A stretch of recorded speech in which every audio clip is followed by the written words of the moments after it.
Hey folks, welcome back to another review with yours truly, Sam Healey. Today, we're taking a look at this bad boy right here, Legendary Encounters Firefly. And this is a really hot ticket that came out of Gen Con 2016 this year.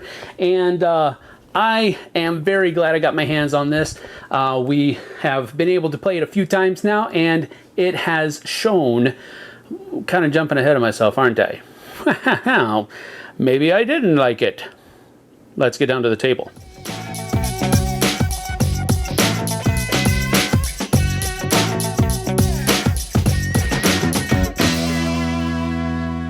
In a game of Legendary Encounters Firefly, the first thing you would do is basically pick your characters. And the characters that you pick will determine, at least in part, who is going to be in your crew deck, which are going to be the supporting characters. And the way that works is, so basically, let's say that somebody picks Mal, Zoe, and Jane in a 3-player game to be the main characters, then Book and Kaylee would also be main characters, but they would just simply not be players.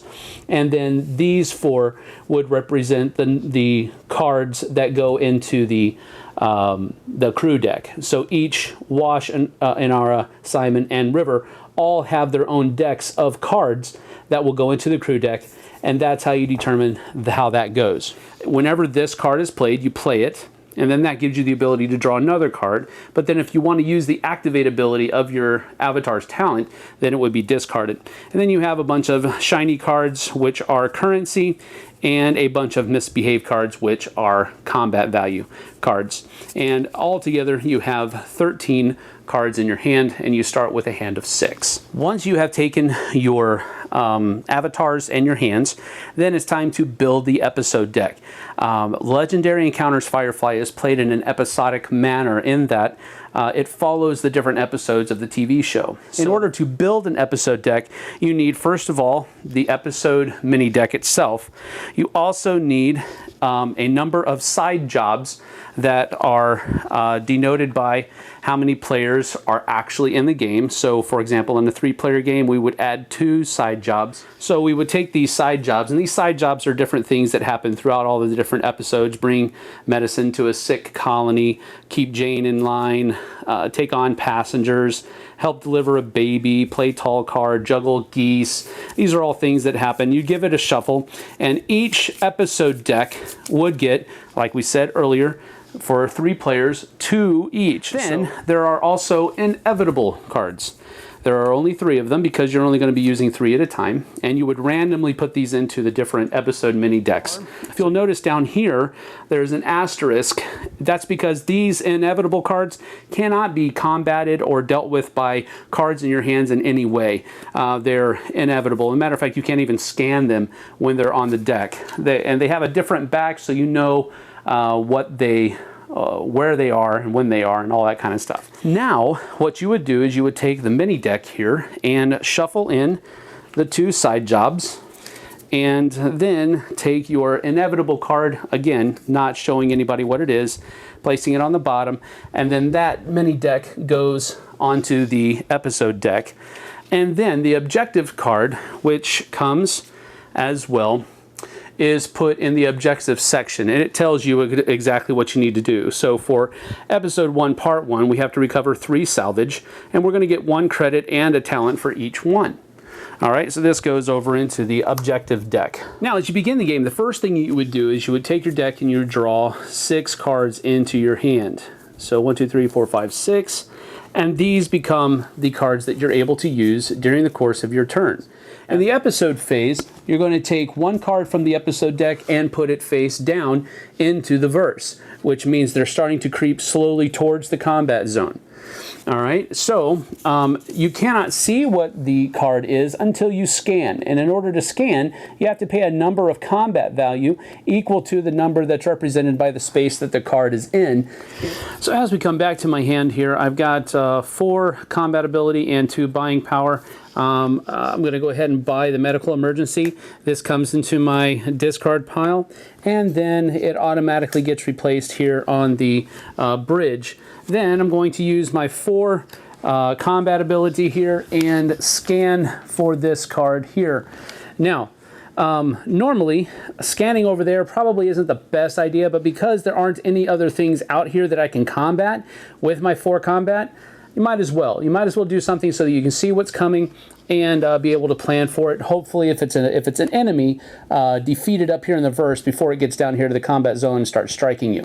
But in this case, it is a side job, and the side job says very specifically, you may pay 1 or more bucks, that's what I call them, to attempt to pick this guy's pocket. He's a slave trader who's playing pool. This card stays in the verse, and it's going to continue doing this until it is attempted and either successfully done or failed, or if it makes it all the way down into the combat zone, the person whose turn it is will have to try to accomplish it before the end of the turn. Otherwise, it will go away and the failure effect does take place. That concludes my turn, though. I go into a strike phase. If there are any enemies here or any enemies in the verse that have a ranged ability, they will then produce strikes. Crew strikes will make me draw from the crew strike deck. Now, just briefly, I'll go over some of the ship strikes so that you're familiar with that. Ship strikes will have an ability down here. There will either be a one-time thing or it will have an ongoing effect. So, for example, this one comes out, each other player discards a random card from their hand, and then this is going to take up a spot on Serenity, showing that Serenity is damaged. Other ones can be ongoing. Enemy ships have +1 combat ability. So if there's a ship out there and it's a 4, then you would actually need a 5 to defeat it, and so forth and so on. But those are the ship strikes if a ship attacks. On Jane's turn, he draws his hand, and he has it here, but first we have to do the episode phase, where these all transfer over. And so first things first, we've got 3 combat here, which we're going to use to scan this card to reveal it and see what it is. All right, it's salvage. It's one of the goals that we need to complete for our objective. So we read the card, and it says very clearly, reveal, move to the operations phase. And then, during operations, Mal, Zoe, or Jane can pay $2 to recover this salvage. And then everyone else has to pay $4 to recover the salvage. I could go ahead and do that. I'm going to pay $2 to recover this. This goes to put next to Serenity, and this one says we get 1 credit and a talent for each one. So we have 1 credit to purchase upgrades or get rid of damage here. And then we're also, the person that did it also gets to draw a talent card and put it into their deck, their discard pile. And then finally on Jane's turn, he's a gambler, so he's gonna go ahead and do this. He's gonna pay 1 to try to do the pickpocket a slave trader. So we paid $1 to attempt to pickpocket this guy's money. So we're gonna flip over a card, and if what we paid is equal to its cost or greater, then we've won. It's not, we only paid 1, this one costs 2. So Jane and the next player, which is Mal, both have to draw a crew strike. So Jane, no damage, no worries. But Mal, you and the next player each gain a flaw, discard this card. So Mal and Zoe both get a flaw for their decks. Thanks a lot, Jane. As usual, you make everything a pleasure. On Mal's turn, we go through the episode phase, where this is turned over like that. Then he looks at his hand. He has, okay, a talent. So we're going to go ahead and play the talent and draw an extra card into our hand. So he's got $5. I'm going to buy this guy right here, safe on my table, Simon. Pretty decent. So that's 3. I had 5, so that automatically replaces. And there's a 2, so I'm going to buy that one as well. So these go into my discard pile, along with all of this stuff. I only had 1 combat, and there's nothing out there that I can do with. So that's the end of Mal's turn. Now, since Mal's draw pile is gone, he has to take his discard pile, give it a good shuffle, and then draw 6 at the beginning of his upkeep phase. And that is basically how this game works. you're trying to survive each of the 3 episodes and complete all of the objectives that are in there. Now, the end of an episode happens in a number of different ways. Well, one of 2, basically. You can either complete all of the objectives that the objective card says, and if you do that, once you have completed all of the objectives on the objective card, then you will have finished the episode. You basically clean everything up, and you start the next episode. The other way is for the inevitable card to reach all the way to the combat zone, and then for it to have hit each player once. Since we have gotten all 3 salvage cards that we were supposed to be looking for, everything that is out here gets placed into the deck without being looked at. So everything goes over here. Then we can either spend credits to buy ship upgrades for Serenity, or to heal cards damage that Serenity has taken throughout the course of the episode, or we can also use it to heal crew strike damage on the actual players themselves. The second episode is chosen. The objective card for second episode is placed. This one says that we have to defeat Dobson and defeat Patience, and we get credits for doing both of those. Then, at the beginning of the second episode, 2 cards are seeded into the verse, and then the episode begins with the next player after the person who ended the episode last turn. And then we try to play through, you try to survive through all 3 episodes, and if you have survived, that means that not all of the characters died at the same time, and you completed all of your mandatory objectives, then you win. Or you either lose by not completing a mandatory objective or having all of the players dead at the same time. Now that brings me to one final thing that I need to talk about, and that is when characters are defeated. So for example, Mal has 6 damage here over the course of the game, and he has now to draw another crew strike, and he draws a 5. Well, his health is 10, so this is 4, 5, 6, 9, 10, 7, 8, 9, 10, 11. So now he is over his ability. So he flips his card over, denoting that he's knocked out, and then he would shuffle all of his cards back into his hand, and he basically just sits there. So the reason he sits there is because he's not actually out of the game yet. There is still the possibility that another player will be able to heal one of these cards and thus bring him back into the game. If that is the case, he would simply draw a hand of 6 cards, and then game would continue as normal. So that is Legendary Encounters Firefly, a game that I have enjoyed. I've played it 3 times now before doing the review, and I've enjoyed every single time playing it. Now, I wasn't really on board with the Alien and Predator ones. I haven't even played the Predator one yet, but I have played the Alien one, and I wasn't really happy with how the artwork was rather grotesque, that was my main gripe about the thing. I enjoyed it. I enjoyed the mechanisms that were employed, same ones which are generally employed here with a few extras added on. So I was already kind of going into this thinking that I was going to like it. Plus, I'm a Firefly fan as well. So that, 2 and 2 makes 4. You just do the math. It's going to work out. I really enjoyed the system, and the first time we played it, I was like, man, this is great. I love it. And we blew through all 3 episodes, and we barely won the last one, the last mandatory. We barely got that by the skin of our teeth and all this kind of stuff, and I was like, man, that was really fun.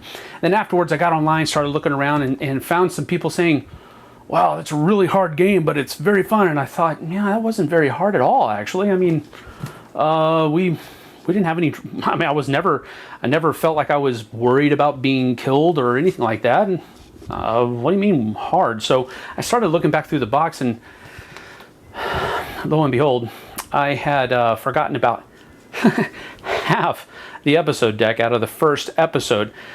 So we missed the big Alliance ship in the first thing, and it was just, that would have changed the things a lot. So I was like, okay, we got to play it again. So we went back and we played it through, and we died in the first episode because the Serenity got blown up. So we played it again, and then we actually made it through, and we actually made it to the third, but then we died shortly thereafter. So I say all that to say this. Yeah, it's hard, but boy, is it fun. I love how each of the avatars have a positive characteristic and a negative characteristic, because sometimes games kind of just focus on one or the other, whereas this one was a more well-rounded approach. You definitely have a talent, but you do have a flaw. You have something that, you know, kind of will rear its ugly head every once in a while and come to bite you in the rear end. So there is that. I love that whole the talent and the flaw system. I loved that. I also liked how you build the episodic approach to building the mission deck. I liked how cooperative it is. I loved the coordinate cards, the coordinate ability, and how that gives you something to do on somebody else's turn. You're not just paying attention to what you're doing, which is kind of a flaw in the Marvel Legendary. You can kind of get very solitarish when you're playing that game. But with the coordinate abilities, man, you can look, you have to pay attention to what they're doing. Oh, you got that card, I can coordinate with you and get you to do that. I loved the different side jobs that got put into each mini episode deck, and how that brought a lot of thematic flair to each episode, because if you've watched the show and you've watched the movie, then you remember these different side jobs that they did throughout the season, and I just thought that was really cool. I also really enjoyed how there were different kinds of strikes. There's crew strikes and ship strikes, and so you had to balance between, okay, well, I really feel like I need to recruit another character, but man, the Serenity's damaged. We need to get her repaired so that if we take any more ship strikes, she can take it, and all this kind of stuff. But I loved how that was, and I also liked how the crew strikes didn't always just affect the person that was drawing it. Now that became very annoying. And fall cards, I hate the fall cards. And I mean, I like this. I like the mechanic. I like all that, but man, they're so annoying because you can draw so many of them, and when they come up, oh, that's a bad effect, and so it's really kind of difficult. I also like how they kind of, it being a cooperative game, I liked how they dealt with the player elimination question, where if you get knocked out, you're not actually out. You can still be healed back into the game. You know, with Legendary Encounters with the aliens, I had the artwork was almost too good. It's too grotesque. It was just good, but not the kind of style that I wanted. Here, the only good artwork that's really in the cards are the avatars. The avatars are the best artwork in the entire box. Everything else is really mediocre to just poor. Now, again, I probably wouldn't be able to do as good as the artists did, so please understand, I'm not really trying to knock the artists. I'm just trying to say that the level of quality from this game compared to other games is just really, really bad. If you look at, say, a Marvel Legendary, I mean, I'll even stay within the same company. The difference is amazing, how different the artwork from one is to the other. And it's just really poor, bad artwork. So that was kind of a bummer. I really enjoy artwork in games. It helps me connect with that thematic feel. And this one, I found myself actually in some places just ignoring the artwork because it was so bad. Really, only one bad down point. Everything else is really good about this game. If you can overlook the artwork and you're a fan of Firefly, this is kind of a no-brainer for you. If you're not a fan of Firefly, you might not catch some of the thematic nuances that are there, and it might not fly as high for you as it did for me. But for me, I'm keeping it shiny, y'all. This is a very fun game. I enjoyed it a lot. 2 thumbs way up. And so that is Legendary Encounters Firefly. See you on the flip side.